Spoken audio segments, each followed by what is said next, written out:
Today's episode is brought to you by Enlisted. Enlisted is a multiplayer shooter game set in the realities of World War II.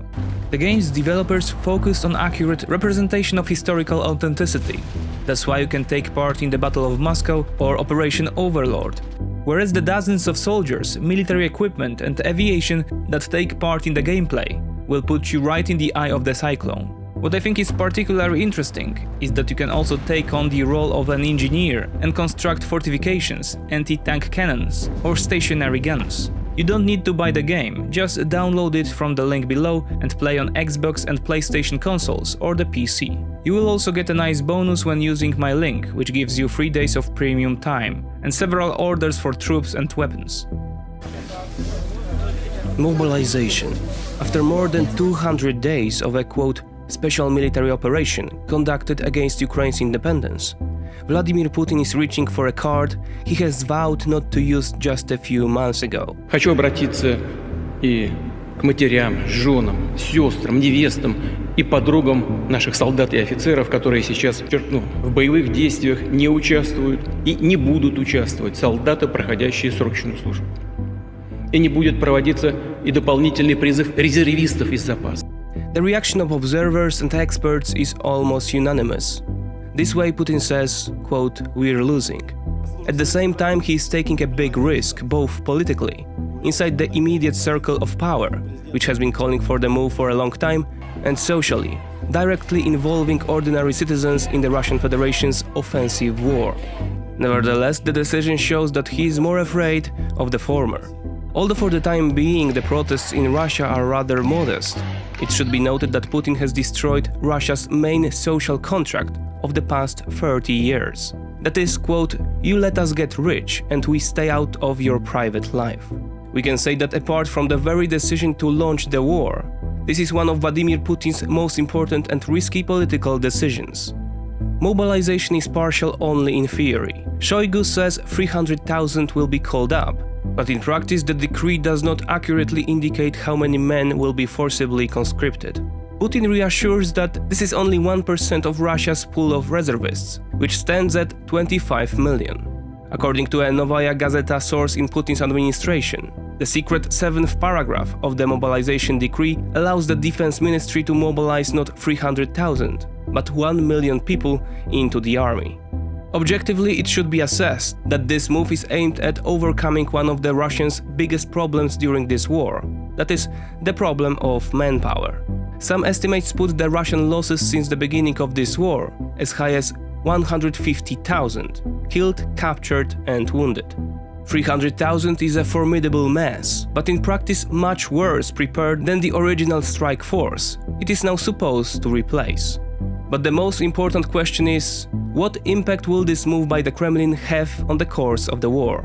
Moscow is using its penultimate bargaining chip in this war, besides the nuclear option. In practice, however, it is the last one that can have any positive effect for Russia. The Russian Federation is reverting to the only strategy that worked and in effect brought victory to the Soviet Union, throwing human mass on the enemy. But the Russian Federation of the 21st century is not the Soviet Union of the 1940s. Mobilization will certainly seal the filling of the front lines with recruits, but beyond that, the move entails a host of problems, primarily in the logistical sphere. Russia already had problems with logistics during the first phase of the war, which after all was started mainly by contract troops. Now, after 8 months of war, during which the Ukrainians are constantly destroying Russian facilities, 300,000 people will be dropped on patched-up Russian logistics. These people must be transported, housed, fed, trained and equipped, and then led by competent officers. Is Russia capable of doing this? The answer seems obvious. Going forward, the Russians might be able to equip every soldier with a rifle, but the Kremlin does not have bulletproof vests, Kevlar helmets, optics for weapons, encrypted radios, night vision, boots, etc., including enough combat vehicles to create new formations with significant combat potential. So this decision will not affect the overall capability of the Russian army.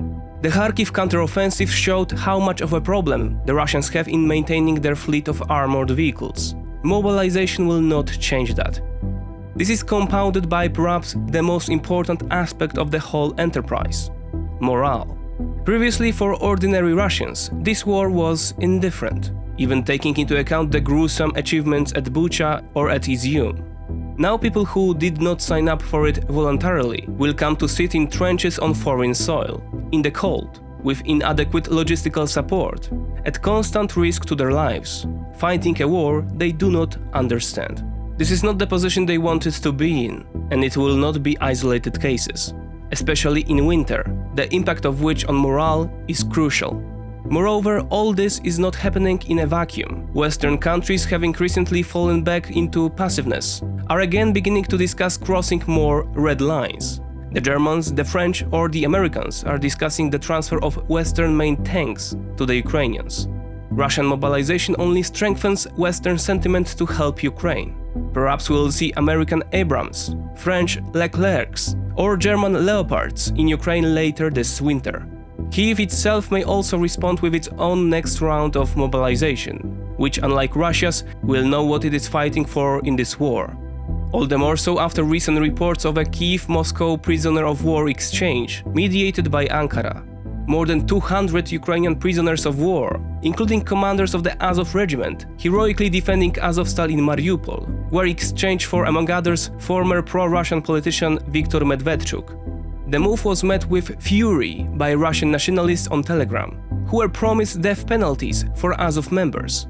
It was after all the allegedly Nazi Azov that embodied the threat which was one of the main reasons for launching the special military operation, the denazification of Ukraine. Ahead of the mobilization decision, the Kremlin has decided to fast-track the subject of annexation of the occupied territories, which is to precede the holding of sham referendums. At issue are 4 oblasts: Luhansk, which Moscow controls 99%, Kherson, occupied in 90%, Zaporozhia, 70% under occupation, and Donetsk, occupied in 55%. With this move, Putin wants to raise the stakes of attacks on these territories, threatening that they will be considered an attack on the territory of the Russian Federation. By the way, even the Russian commentators are not waiting for the results of the vote to present just this narrative. Of course, nuclear threats are part of the picture. Quote, "I'm not bluffing," warns Vladimir Putin. Is the strong one really the one who needs to remind at all times how strong he is? Ukrainians are reconciled to such a risk and reiterate that it will not extinguish their spirit of resistance, but will actually reignite it. For the Kremlin, on the other hand, this would be the final nail in the coffin. Not necessarily because of the West's response, which would certainly be final, but more because of the fury of its allies and collaborators. China, India, Iran, Brazil, or large parts of Africa, where the Russian Federation enjoys relatively greater esteem, would quite change the approach to the Kremlin, which would use weapons of ultimate destruction in an offensive war. The use of nuclear weapons in an offensive war over the conquest of another country would set a precedent that would result in the mass proliferation of nuclear weapons. All countries bordering nuclear powers would be willing to acquire them, since this is the only form of defense against an aggressor that possesses nuclear arsenal. Beijing or Delhi are certainly not interested in such a turn of events. In the meantime, the European Union is preparing another, the 8th package of sanctions. However, there is one more aspect of the economic war that has the potential to hit Moscow significantly, but is still untapped. What's more, it depends on an actor we mention quite rarely in this game, namely Greece. Why is Greece's influence so important? As is well known, Russia continues to get the lion's share of its budget from the sales of oil. The G7 wants to put a cap on the price of Russian oil, but the Institute of International Finance chief economist Robin Brooks has been pointing out another fact for quite some time. Before Russia can find buyers for its oil, it must find carriers. This is where the Greeks come in, transporting a whopping 60% of all the Russian oil transported by sea. The share of Greece, recall a NATO member, in this segment has doubled since the invasion. Greek international shipping magnates defend that if they don't do it, someone else will. Brooks takes the opposite view and says it will be a massive blow to the Russians. Chaos. That's how, in one word, we can sum up the Kremlin's communications and actions in recent times. First, a whole single operational direction collapses in a few days. Then, suddenly, there is a decision to hold sham plebiscites as soon as possible. Then we have a decision to mobilize up to 1 million men. Something that was supposed to be a 3-day operation, a mere formality, and a dramatic increase in Russia's importance on the international stage turns into a fight for life. Not just for Vladimir Putin, but for the entire Russian project as it stands today. Putin is throwing on the table his last practically, quote, usable resource, human mass, whose life he, like every ruler in the history of the Russian Empire, does not count with.